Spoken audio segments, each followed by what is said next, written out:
Good morning, children. Standard 4, Subject Hindi, Lesson 14, Eid की सौगात। प्रत्येक गली मोहल्ले में उत्सव की धारा बह रही थी। बाजार की रौनक देखते ही बनती थी। सभी दुकानों पर भीड़ उमड़ी हुई थी। चारों ओर चहल पहल थी। कोई दर्जी के यहाँ से नए कपड़े सिलवा कर ले जा रहा था, तो कोई टोपी खरीद रहा था।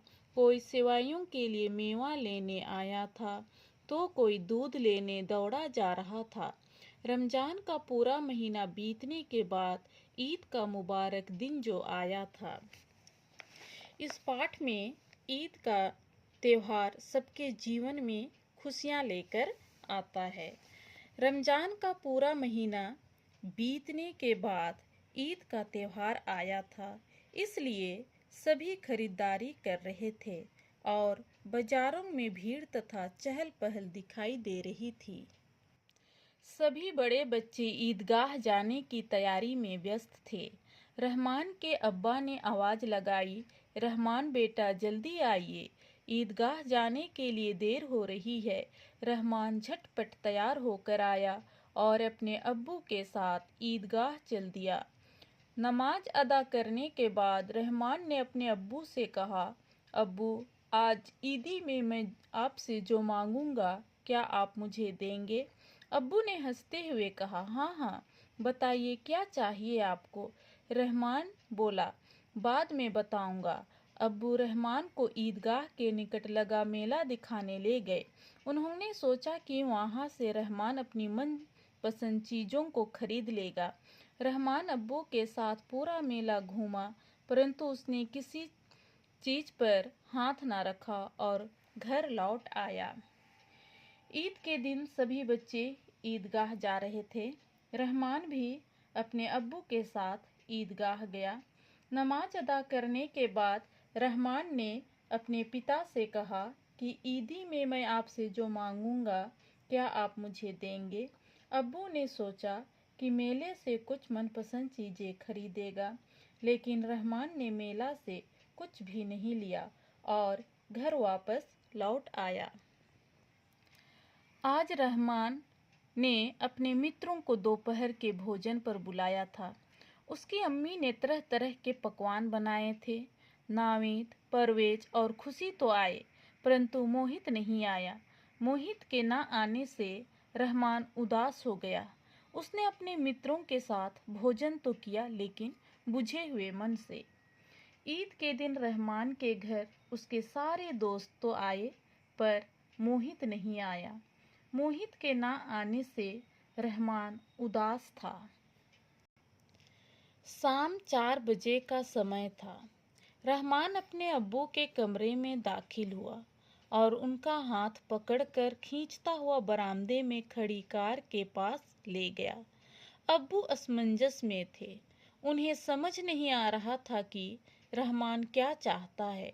रहमान उतावला होकर बोला, अब्बू, जहां मैं कहता हूँ चलिए। अब्बू कुछ झुंझलाते हुए बोले, पहेलियां मत बुझाओ, ठीक ठीक बताओ कहाँ जाना चाहते हो?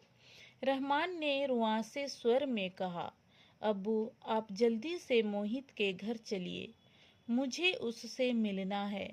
अब्बू रहमान की उंगली का संकेत पाकर कार चलाते रहे और मोहित के घर पहुंच गए। शाम को रहमान अपने पिता से उसे मोहित के यहाँ ले चलने के लिए कहा, क्योंकि मोहित के ना आने से वह परेशान था और वह जानना चाहता था कि वह क्यों नहीं आया। मोहित के घर का दृश्य देखकर रहमान के अब्बा का दिल दुखी हो गया। घर में दरिद्रता ने पांव पसारे हुए थे। मोहित के कपड़े उसकी गरीबी का बखान कर रहे थे। उसकी शारीरिक दुर्बलता कह रही थी कि उसे भरपेट भोजन नहीं मिलता। मोहित की माँ चरपाई पर लेटी हुई थी। उनका चेहरा बता रहा था कि वह लंबे समय से बीमार है। रहमान मोहित के साथ बात करने में व्यस्त हो गया। मोहित की माताजी से बातचीत करने पर रहमान के अब्बू को ज्ञात हुआ कि पिछले साल मोहित के पिताजी का देहांत हो गया था। उसके बाद से सिलाई करके वह अपना गुजारा कर रही थी। 1 महीने से तबीयत खराब होने के कारण वह भी संभव नहीं हो पा रहा था।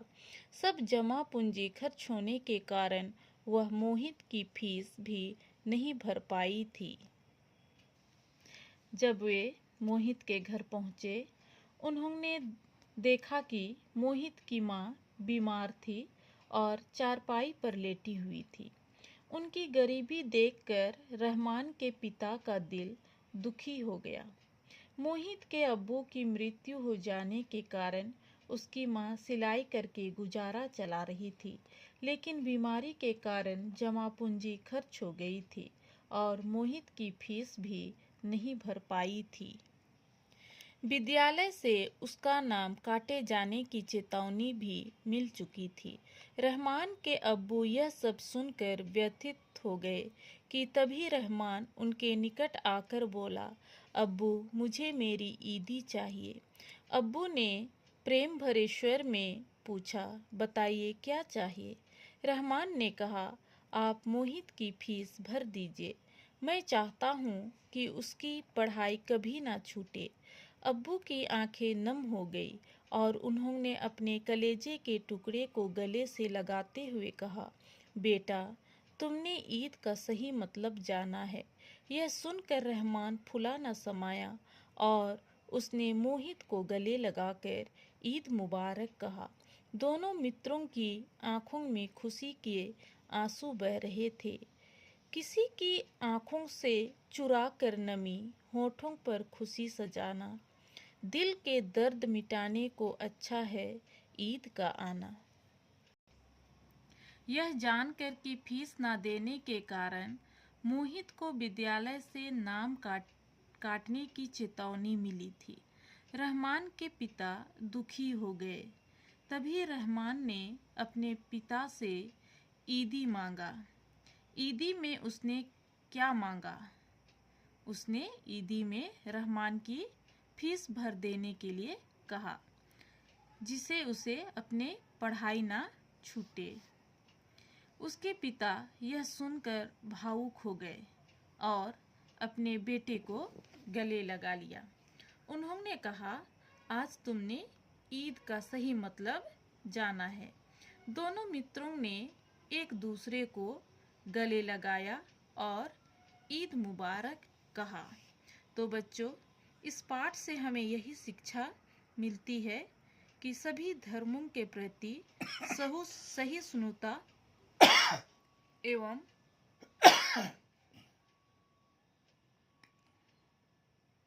एवं भाईचारे की भावना का विकास करना